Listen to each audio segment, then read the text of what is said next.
We're making good old Vegemite scroll that elevated.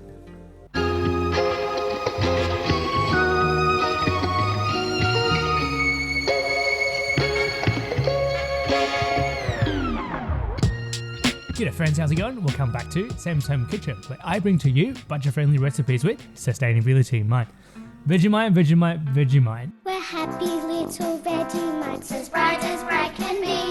It's an Aussie classic. People who's from here, I don't need further explanation. Memories from the childhood, adulthood, who cares? It's iconic. People who's not familiar with Vegemite, even though it looks like chocolate, it's a savory spread made of vegetable yeast extract. Very good for your gut. It's savory. It's one of those iconic things about Australia. And we use this to make this thing called Vegemite and cheese scroll. It's similar to your cinnamon rolls, but it's savory, it's delicious, and today we're going to elevate it.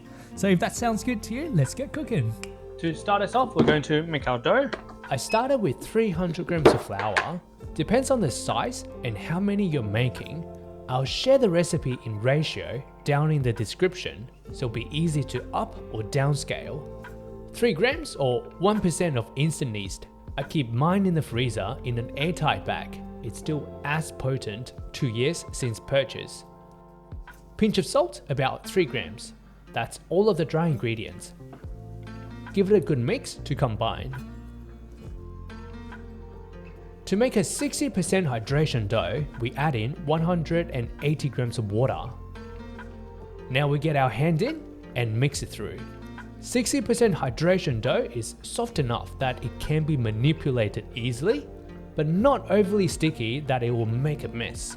One of the more versatile dough for bread, in my humble opinion. Work the dough until it's roughly mixed through, with no dry flour left behind. Well, not after a smooth dough at this stage. Now cover the dough and give it 15 to 20 minutes to rest and distribute the moisture evenly throughout the dough. Time's up. We apply a little bit of the stretch and fold technique from bread making by pulling the edge of the dough up and fold it in. This technique helps with the gluten structure with the dough, and it gives it a bit more bite and chewiness. Now give it 1 to 2 hours for the yeast to eat up the carbohydrates and puff up the dough.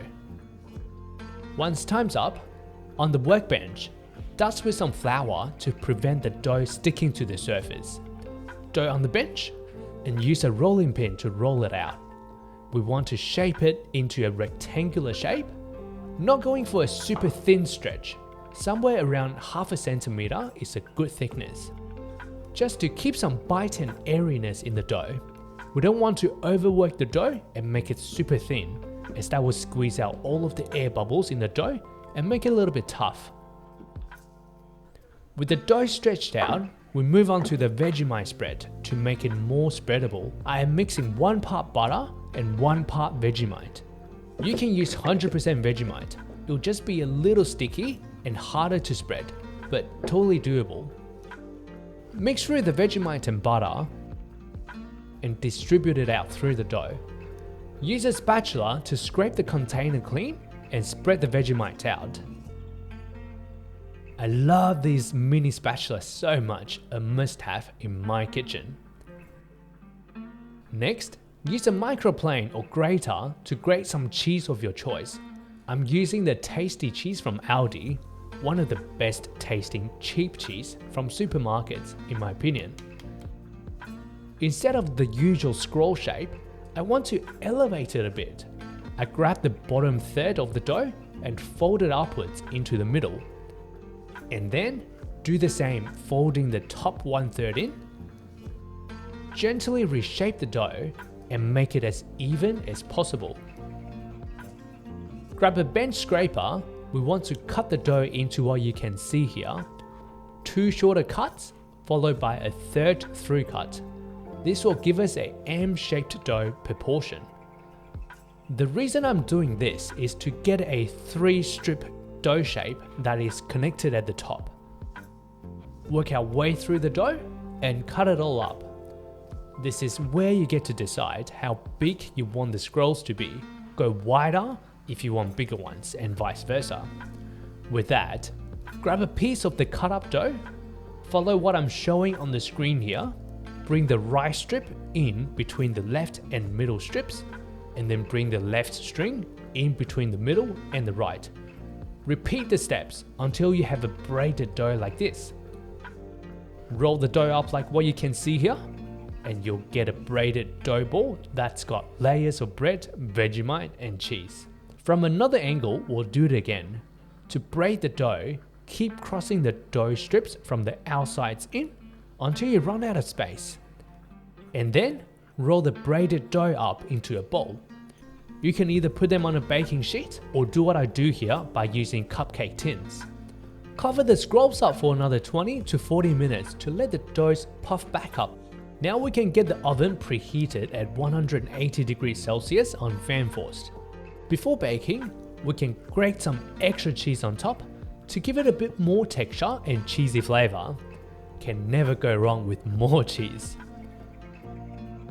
Now that is all done, all there is left to do is bake these little balls up. Send the trays into the oven and bake for 25 to 30 minutes.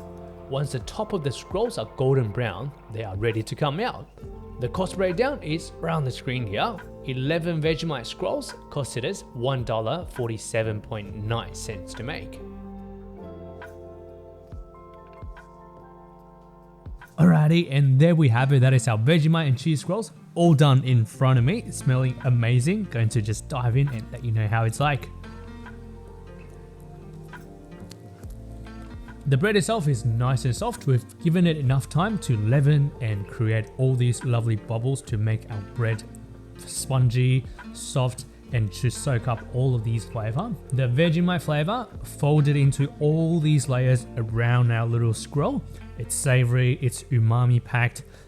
It works really well with cheese. With the additional cheese that we added on top, just gives it more texture, more flavor. This is beautiful, small but mighty in terms of flavor. The braiding technique is a lot easier to do than how it seems. It looks complex, it looks fancy, but it's actually so easy. Such an easy way to elevate a humble Vegemite and cheese swirl. Alright, that is all I got for you today. Thank you so much for watching. If you got any Vegemite hanging around, give this recipe a go. Have a taste of Down Under. If you like the video, give it a like. If you want to see more of these budget-friendly recipes, consider subscribing. I make one of these every 2 weeks. Thank you so much, and I will see you next time.